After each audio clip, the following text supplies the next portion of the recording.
and welcome to Unfiltered Career Talks with Margaret. Today, I'm very excited to have Shona Rowan, and we will talk about how to leverage your passions to boost your success. Shona and I actually met in London over 15 years ago. She lives in Australia right now, and let me just actually read her bio.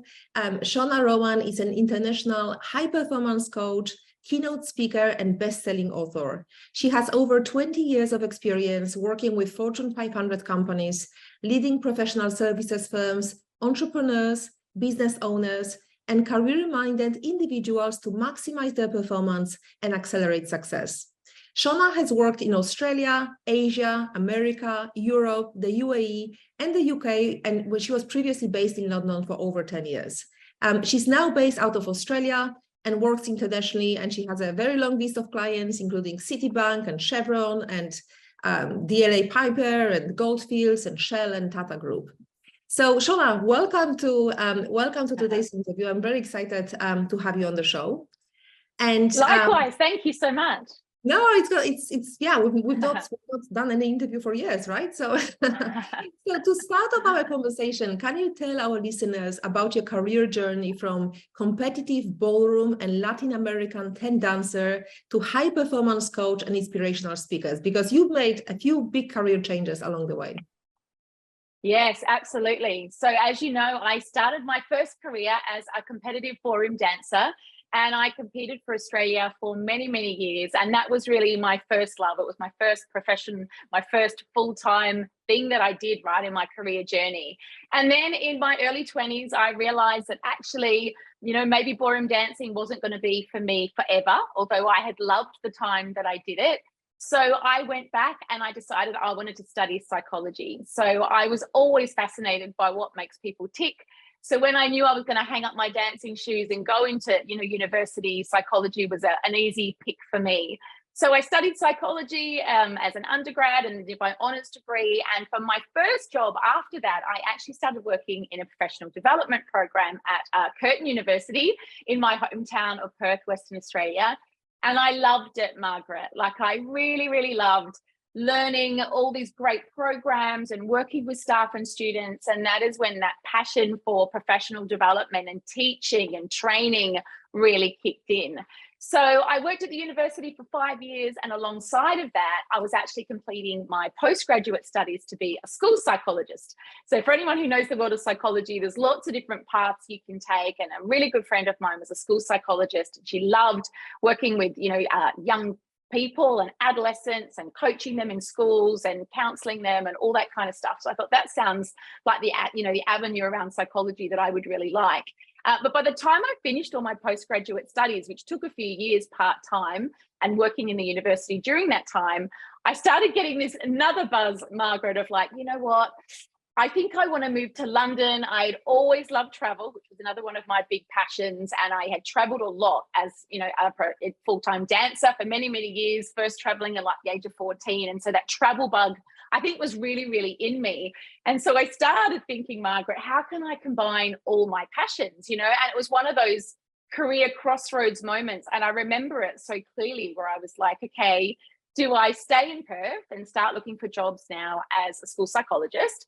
Or do I follow this desire in me and this intuition and this calling that was getting stronger and stronger that was saying, go to London, follow this feeling that I had. And so I was so lucky to have an absolutely brilliant boss at the time at Curtin who said, you know what, Shona, we love you, but if you want to go traveling, we're going to hold your job for 12 months. Go and do the travel thing, see how you feel. And if you end up wanting to stay, just let us know. But if you want to come back, your job will still be here for 12 months. And the rest is history, Margaret. So I moved to London and within a small amount of time, got an amazing job working for a consulting firm in London. And that's when I really cut my teeth around, inspirational speaking and working for really big corporate global organizations, like you mentioned, a lot in professional services and financial services at that time. And so I did that for 18 months and it mixed all those great passions of mine around travel and professional development and helping people and training and using the psychology. So speaking a lot on success psychology and high performance coaching and all those things that I'd learned from my many, many years competing on a world stage. So then I started my own business in 2008 in London, which was shonarowan.co.uk, and it's now shonarowan.com. And that next step for me was all around building my own programs and my own IP.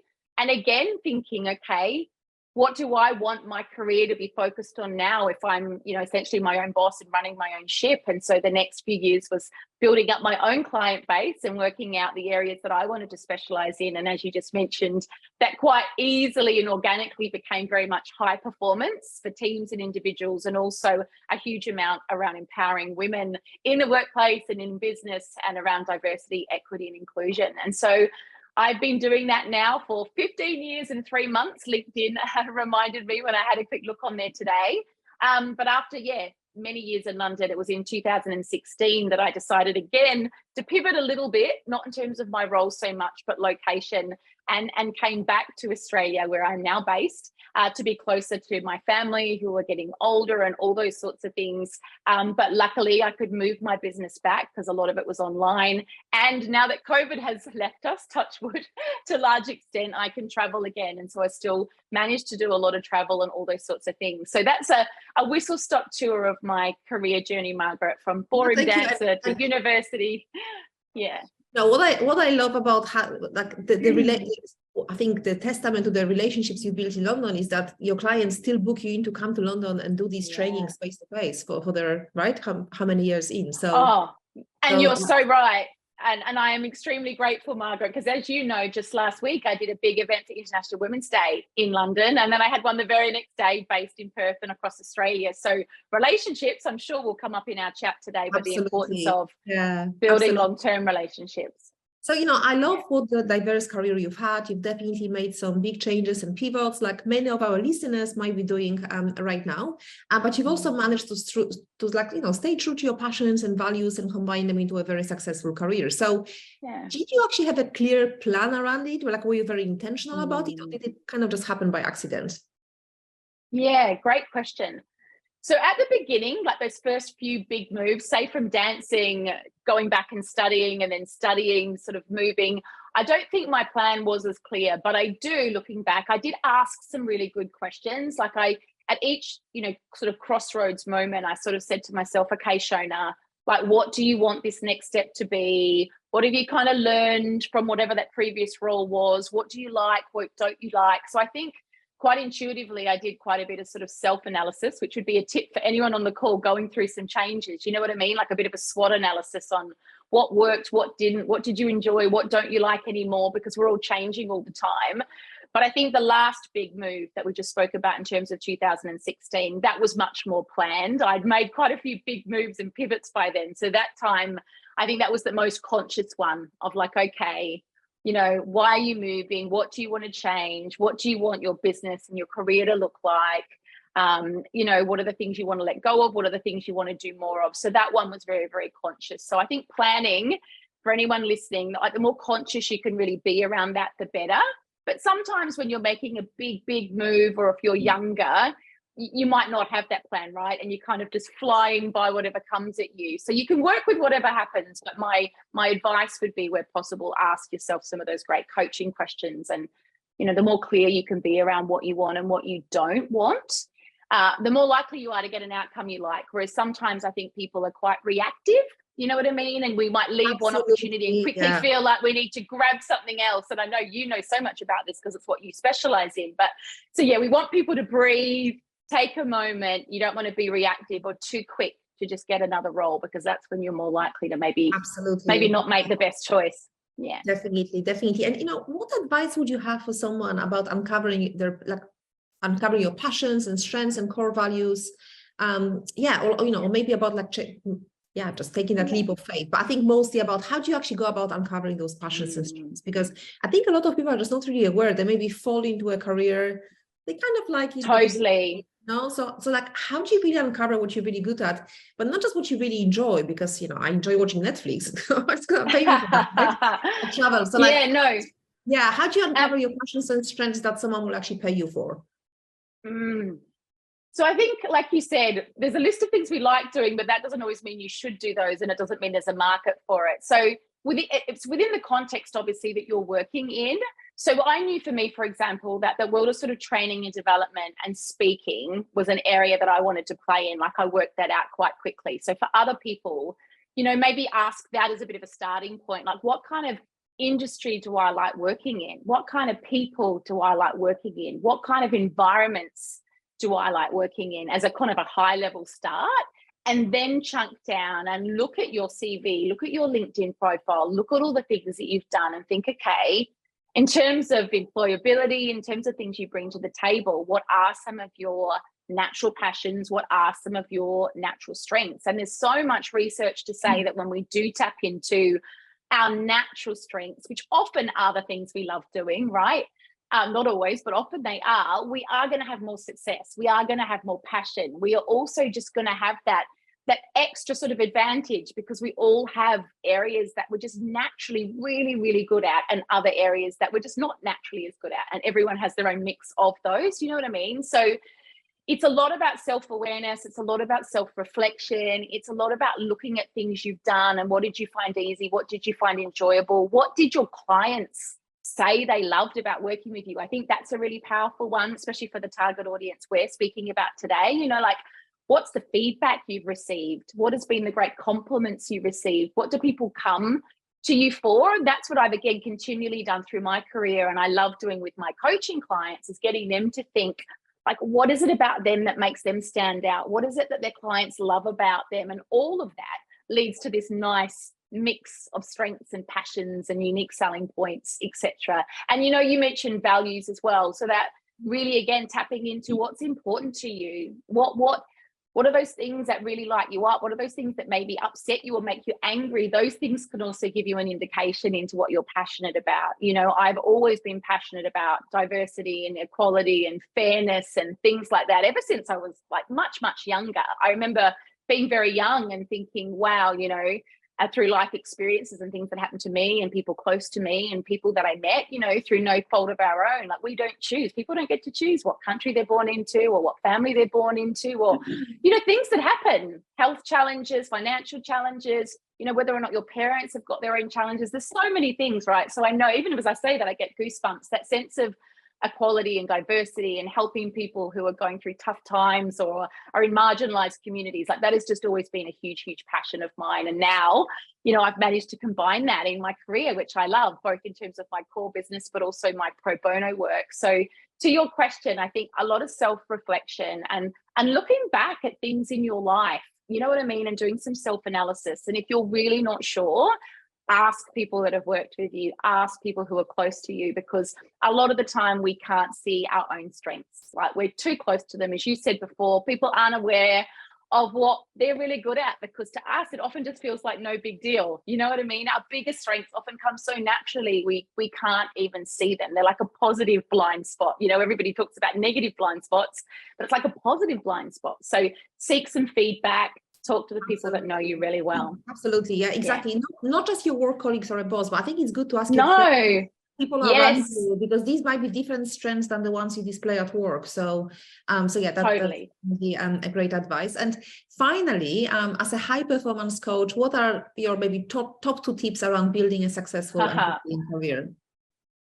Yeah, so when you say successful and fulfilling, that's the bit all my clients want, Margaret. This is what we all want, isn't it? So my first tip would be, get really, really clear on what success looks and feels like to you, like this year, right now. Because when people think really broadly, like if someone says, oh, what does success mean to you?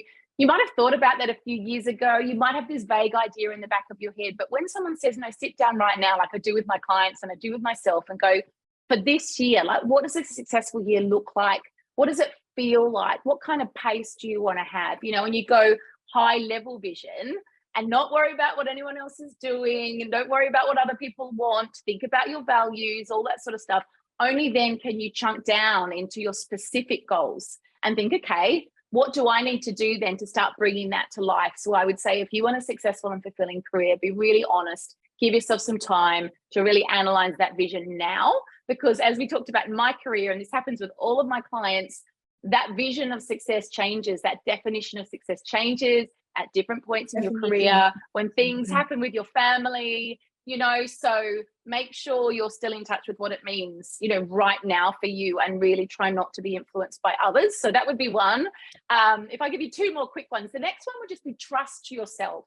So a lot of the people listening to this, yes, be open-minded. Yes, seek feedback. Yes, ask people for advice. But at the end of the day, like, don't underestimate how much you know about you. Like, you're the expert on you. So I would say trust yourself, trust what feels right for you, trust what doesn't feel right for you. If your intuition is saying no, even though you logically can't think of why, I would say trust that. I talk about this a lot in my book with my own life. There's so many people I've worked with, they will all say, trust your intuition when it comes to career changes and those big decisions, right? Because you're the expert. You know what's going to make you happy. And the last one would be that self-belief.